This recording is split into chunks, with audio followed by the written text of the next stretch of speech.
কথাটাই জানতো না। যত গৃহে কারেন্নিরা অন্তত তা নেই লেখা। ভীমকে যখন বিষ খাওয়ালো তখনও তার নেই দেখা। কিন্তু যখন প্রকাশ্যতেই কাটছে নারীর আব্রু, কেউ স্তব্ধ জীবের চুপি সারে বিকর্ণ হন একলা ঢেউ। চেঁচিয়ে ওঠেন রাজার কুমার যুবরাজের বিরুদ্ধে। মহাবলী পাণ্ডবেরও তখন গলায় সে সুর নেই। রাজাও যখন নীরব থেকে সাই দিয়ে যায় ধর্ষণে, ঠিক তখনই সমস্ত যুগ বিকর্ণদের স্বর শোনে।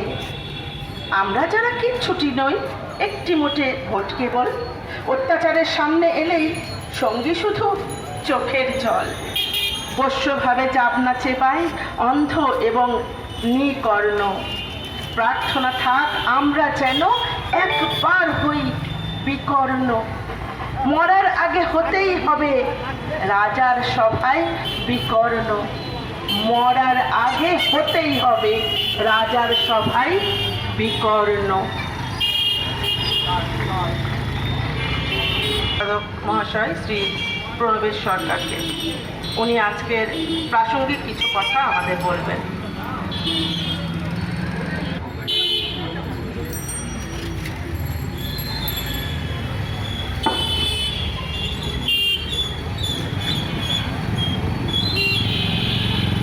নমস্কার। অঙ্গীকার যাত্রার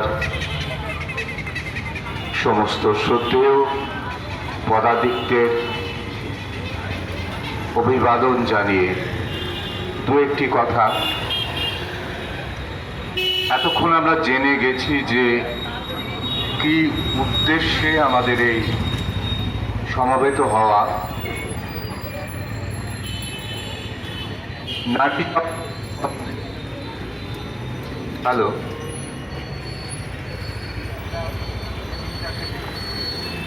বেগম নারী জাগরণের কথা বলতে গিয়ে আমরা বেগম রোকেয়া সাখাওয়াত হোসেনের জন্ম এবং মৃত্যুর দিনটিকে বেছে নিয়েছি। তার কারণ হচ্ছে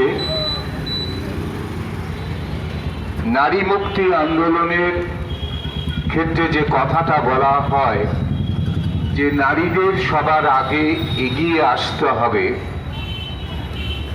এটা কিন্তু বেগম রোকেয়া প্রথম দেখিয়েছিলেন। আমার মনে আছে তার লেখার মধ্যে কয়েকটি কথার মধ্যে একটি কথা ছিল, যে মানুষ ডুবন্ত ডুবছে এমন, সে যদি দুহাত তুলে না বাঁচার জন্য আর্তনাদ করে তাহলে ঈশ্বরও তাকে বাঁচাতে পারে না। বেগম রোকেয়ার কথা।